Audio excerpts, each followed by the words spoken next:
At present, about 1,60,000 units all over the country are closed.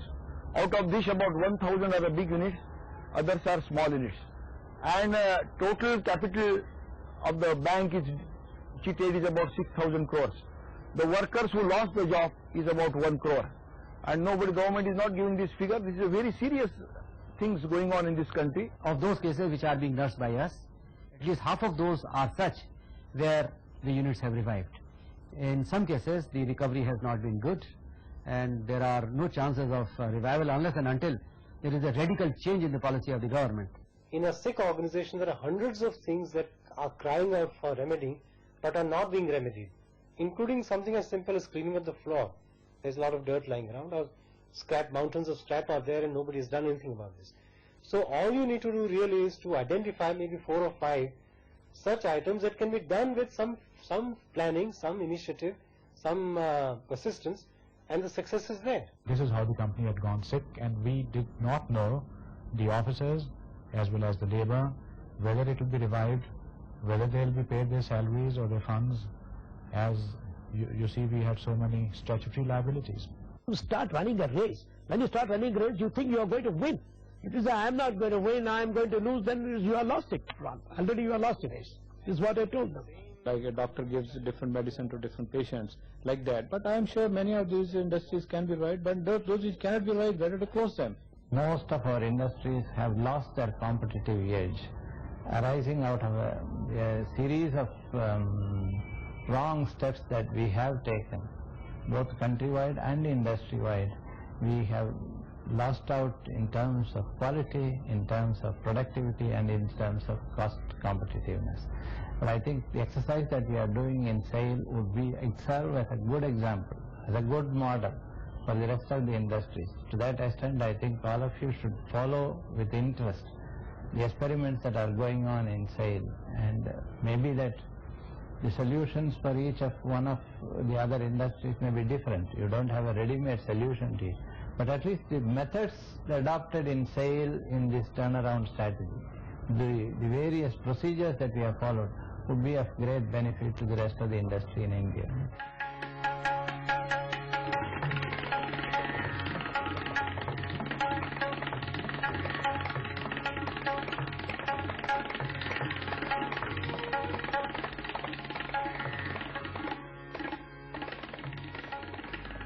In the early 60s, Hindustan Steel Limited, which later became Steel Authority of India Limited, was acclaimed as one of the cheapest producers of steel in the world.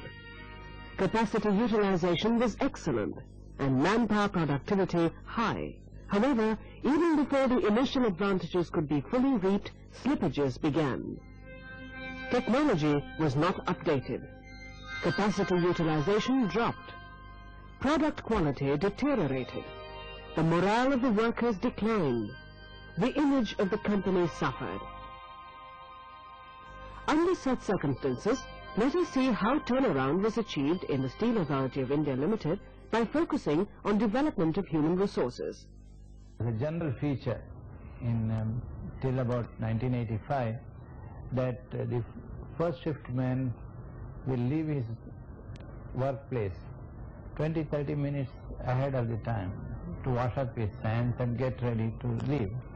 And the second shift man had a permission in any case to come 15 minutes late.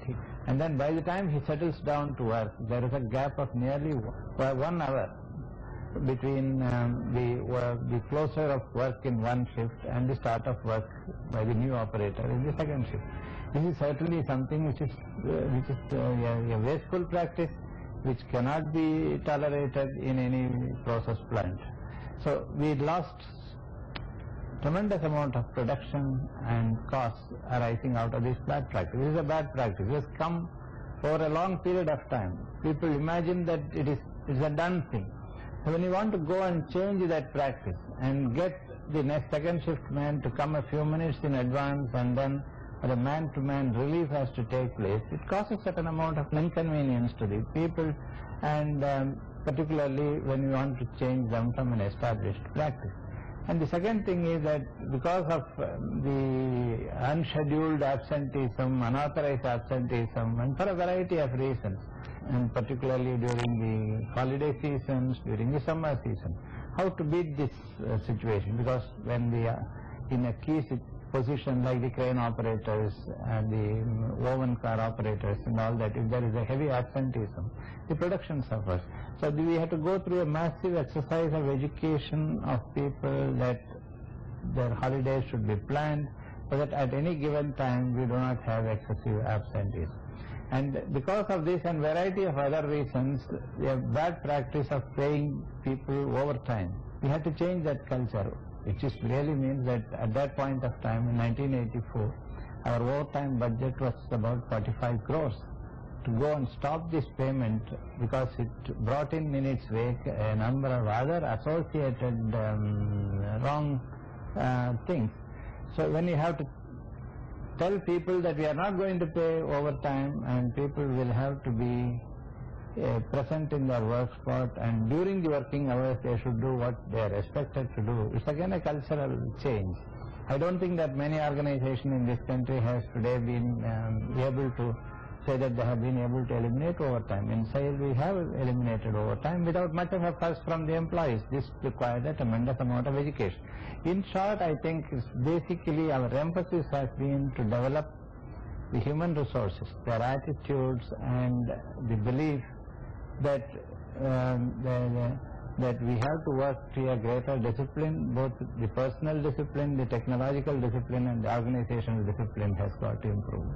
The case of SAIL being an excellent example of that. Mr. Krishnamurthy didn't belong to the steel industry.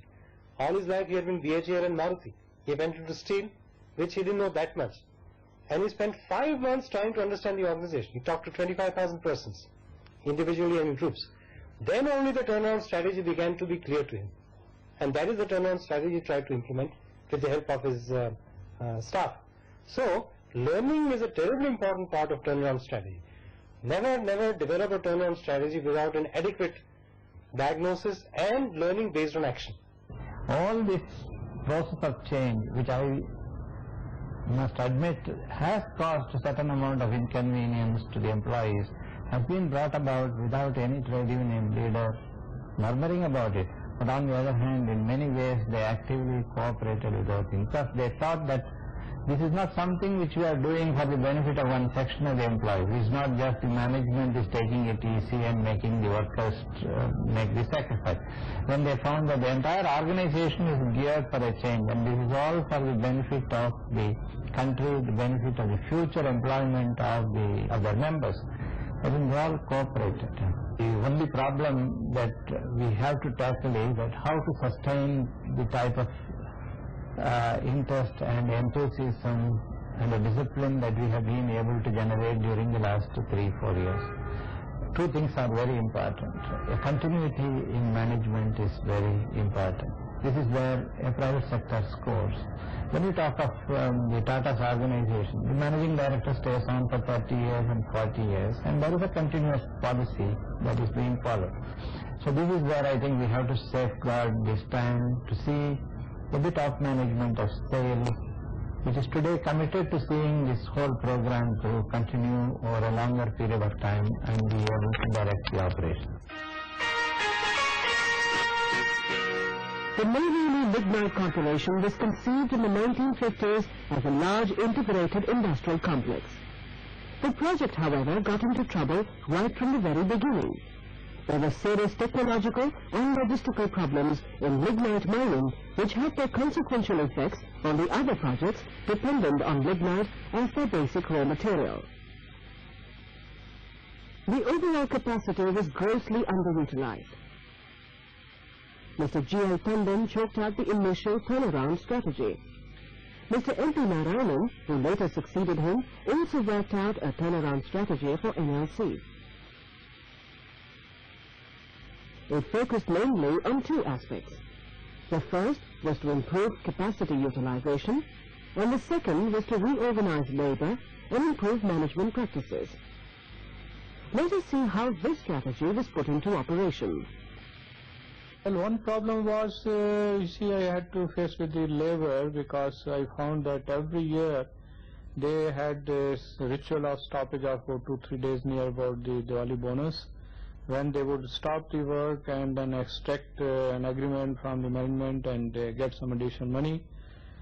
So I resisted that because I found that there were a lot of other unreasonable demands also attached with this, and they were not due bonus for that purpose. There was 9-day strike which they never were prepared, because never happened in the past. I stuck into that, got full support from the state government, central government. Ultimately they yielded, and we signed an agreement of productivity linked bonus. That was a very big turning point in getting the labor around. But one thing was there, that after the strike no will was left, because we established best of the relation, and they came to know that ultimately it was for their good, because I was very firm, but I have been very fair in my dealings with them. You see, in a sick organization, because of failures, there is a lot of suspicion, a lot of scapegoating, a lot of hopelessness. There is something called learned hopelessness. People feel that nothing can be done. So what you need is some set of actions that restore a sense of optimism. And secondly, the chief executive or the new team must have a rapport with the people. Therefore, unless that person initiates some successful actions, he will not get that kind of support. So he must establish his credibility. Once the credibility is established, he can do a lot of things with his staff. But that has to be established. For the power sector, Tamil Nadu Electricity Board is the only purchaser of power, and all the power from Neyveli. I found that our agreement with them, which was renewed every 3 or 4 years, was not to the advantage of NLC, and not even also to the Tamil Nadu also, because it was based on cost plus basis. The cost plus basis means there is no incentive to NLC, and also it will not be really advantageous to the state also, because they cannot look to every item of cost. So I had a lot of discussion with my own people, with the central government, with the state government, and I was able to convince at the highest level. And then we fixed the next agreement on the basis of per unit on particular capacity utilization with result. And this also helped the state, because they were heavily dependent on Neyveli for power. And that improvement in which had been sustained for years together, and profit jumped up. Mr. M.P. Narayanan, who later succeeded him, also worked out a turnaround strategy for NLC. What happened in 1985 when I went to Neyveli Lignite Corporation?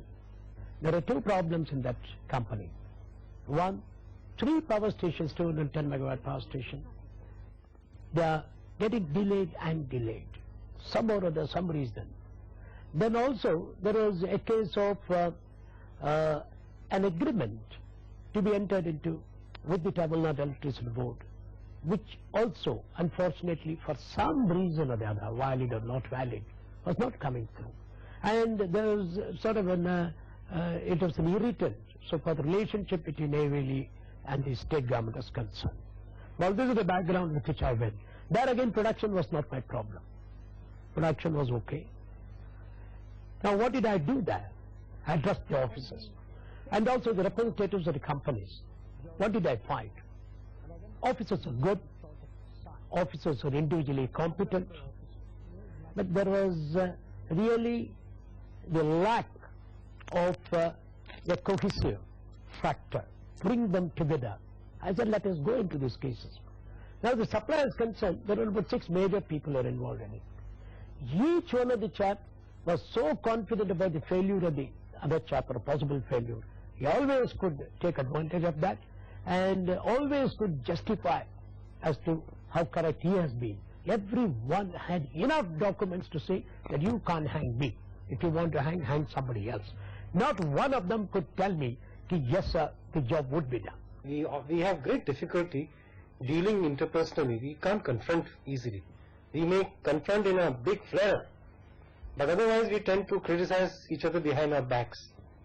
Now, the companies which successfully turned around, the chief executive made it a point to emphasize that, look, if you have problems, try to sort them out at your level. If there are policy issues, come to me. But if there are operating problems, I expect you, both of you, to sit down and work it out. None of the business of, oh, if you are disagreeing, come to me, and like a great father, I will give you the decision. No. That decision has been delegated to you, it must be taken at your level. The full power I give them. Somebody said, sir, by the time we send a file to your office, it comes back, it takes 2 weeks. How do we? Has that fair enough? Has that for the period of this commissioning of this unit as that my powers as chairman will be your power, total. And I also told them that because you are exercising my power, you will be diffident or you will be reluctant sometimes to take serious important decisions. If you want to consult me, it is your prerogative, you can always do it. But if you take a decision, right or wrong, you will be backed and supported totally. No questions will be asked on these things, as if you are bound to commit mistakes. If you don't commit mistakes, I think you have not done your job well. For a long time, Coal India Limited has been the white elephant of the public sector.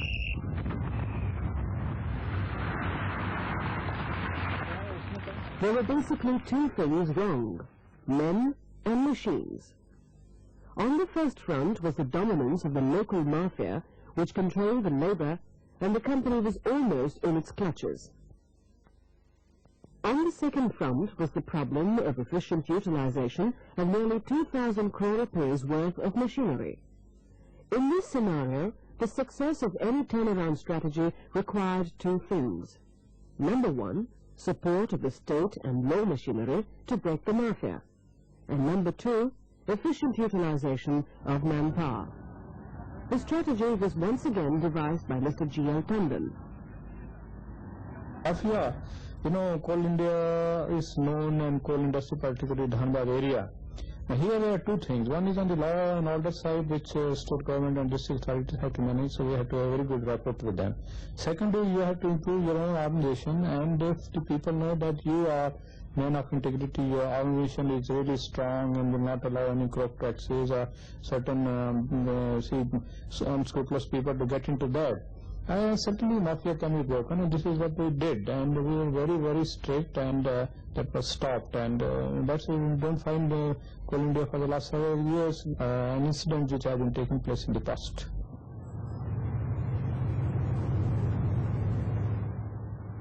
We have introduced a voluntary retirement scheme because we found that out of 7 lakh people, about 3 lakh people were not physically fit to do really good work.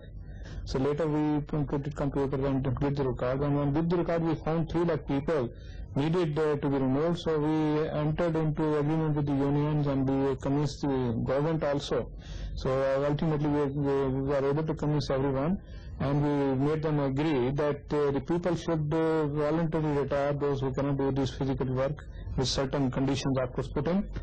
And we could take a word of these people who are retiring, because these people then will be young, they can be trained, and they can be trained on the new machines, new systems, and also be redeployed in those new areas where we need money, and where people normally is difficult to transfer and difficult to retrench and take new people. Mr. M.P. Narayanan designed turnaround strategies thereafter. Well, the scenario as obtained then was something somewhat dismal, inasmuch as the image of the company was not all that good, the public image I mean. Financial losses were quite heavy. Apart from that, I found that the morale of the employees also needed to be improved upon, to improve all these aspects. Because of our production is concerned, there was no problem. We have been giving a growth rate of 78% every year. You know, we've got 700,000 people. It's no joke. Apart from the railways, we are the largest employer in public sector. And definitely, we do have excess manpower here and there. This is something given to us at the time of nationalization. We hardly could do anything about it. Therefore, I found out that the success of this company would lie on the extent to which I can motivate these people to feel involved, to feel committed to this work. Internally, I also found that there was a need to train people, retrain people, upgrade the skills. Then I gave them the slogan, say you can and you will. I told them, you're all individually competent. I boosted up the morale. Several of these chief executives articulated a mission for the organization. You know, something that is a contribution in a social sense. Something that people can identify with. So articulating of something that is very noble, something that can fire the imagination of the people. Hindustan Vegetable Oil Corporation was on the brink of financial disaster. The company's turnaround strategy involved improved financial management practices. Let's see how this was achieved.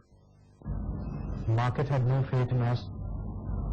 The morale of the labor and the officers was also very low.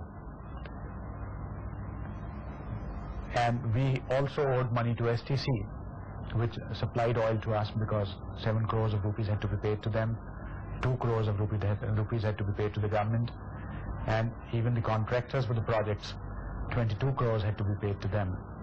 So these are the colossal problems when you don't have the market, you don't have the funds to run. On the contrary, you have to give money everywhere. We need to look at how deep the sickness is. If the sickness is marginal, you are making a 5% loss on your investment, 5 or 10% versus 30 or 40%.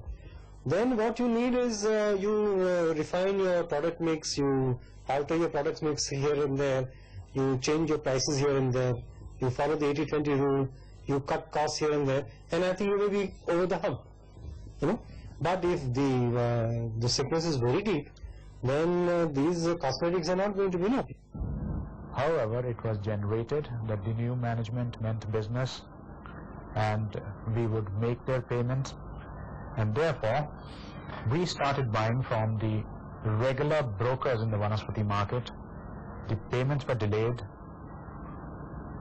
By the time the payments were made, we had already sold our Vanaspati in the market and realized our money.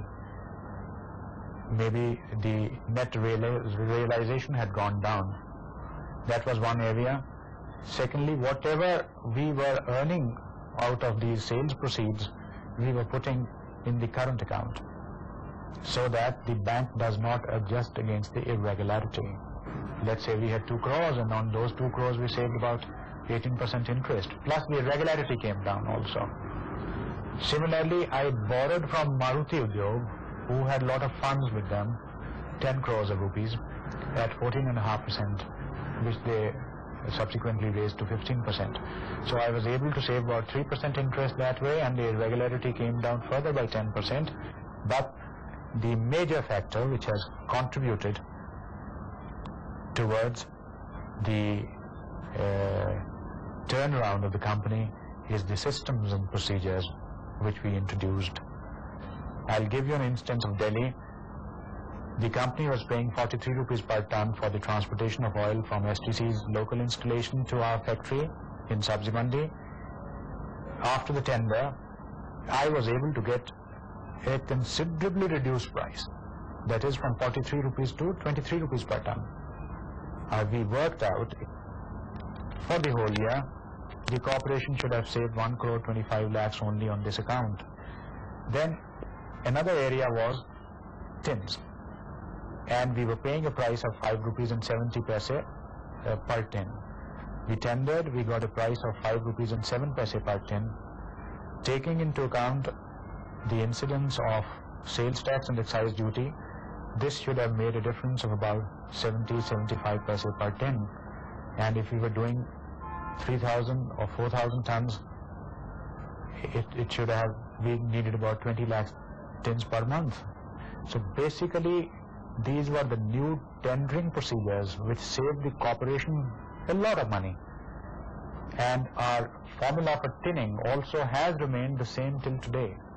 And there was a loss in 84-85, and there was suddenly profit in 85-86, and in 86-87 of course we went up. 87-88 was still better. This was all on account of these systems and procedures and the savings which we were able to make on account of this. Ultimately, turnaround strategy is not a matter of merely conceptualization. It is very much action learning. You say, cost reduction is important, let us reduce cost. In the process of reducing costs, you learn a lot about the organization which you otherwise didn't know. And that then leads you to some further conceptualization, further actions become possible, and that in turn leads you to action, which then in turn leads you to further learning, and that learning then leads you to the development of your turnaround strategy.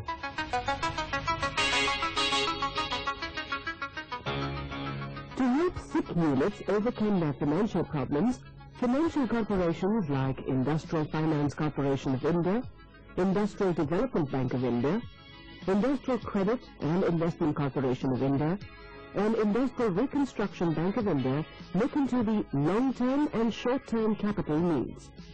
In addition, commercial banks also provide sick units with working capital funds. Let's see how such assistance is provided. Find out the various reasons for which the unit has become sick. Thereafter, if we feel that there are chances of the unit becoming viable, whether it is viable or potentially viable, we will take up this study. And this study will determine that the unit has got the necessary technical feasibility and the economic viability. This is a very important study, and this is the most determinant factor whether the unit is economically viable. If it is not viable, there is no question of our proceeding further. If we are assured of the necessary cooperation from the borrower, as also the cooperation from the concerned other agencies like the state government, the central government, the state electricity board, the sales tax authorities, and other revenue authorities, there has to be cooperation from all and everybody. We will then arrange for the proposal to be cleared by our board. Once this proposal is passed by the board, we will arrange for the instructions to be issued to the bank manager. Thereafter, the package is implemented with the cooperation of the unit, and thereafter the stage of monitoring starts. Negotiation of support with the outside stakeholders, and this means unions, creditors and customers, suppliers, government, financial institutions. These are the major stakeholders in the organization, and unless you get their support, you're not going to get very far. Now, in cases like these, we'll have to see what additional money is to be given and when it is to be given. Now, this money can be given in terms of term loan. We can give them one working capital term loan. We might give them temporary term loan also. We might give them ad hoc limits. There are also methods of giving loans by way of raising debentures against the fixed assets of the company, and interest rate on such debentures may be from 0 to 15%, 16%, depending on the circumstances of the case. In certain cases, we also say that we are reducing our rate of interest now, but we will like to recover our money in course of time when the unit is able to make profit. Workers are the fulcrum of any organization, and any strategy for turnaround must necessarily involve their active support and participation. In Bombay, the Kamani tube mills, the workers came forward.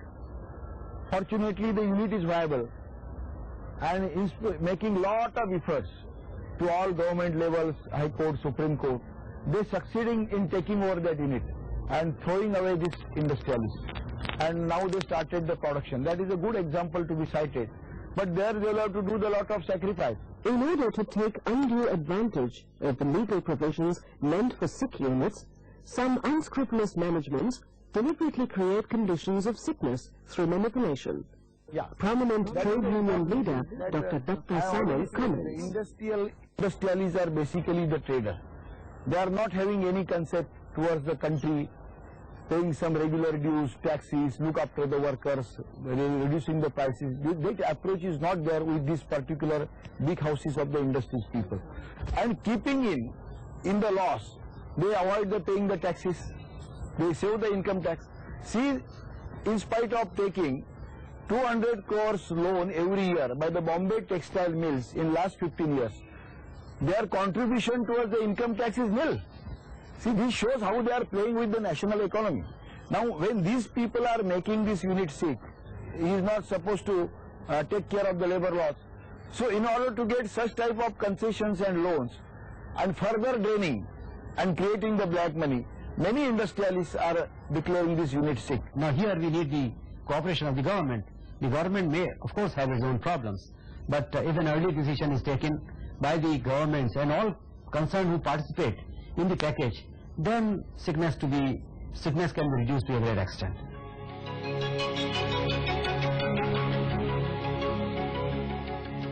If we examine the strategies followed by the chief executives who brought their companies back from the brink, they had three characteristics in common. First, they attempted to unfreeze their sick units from a state of demoralization. Second, they galvanized productive resources and moved their organizations into the right direction. And thirdly, they institutionalized the right sort of organizational culture and management practices. As a large number of enterprises today are sick and a large volume of capital is locked up in them, the problem of sickness needs to be tackled on a war footing. At the same time, we will have to devise a suitable machinery on long-term basis so that industrial units do not fall sick. And if they do, the problem is tackled at the early stage before it becomes chronic. What could be those measures, and in what way we as managers can contribute, is the challenging task before us.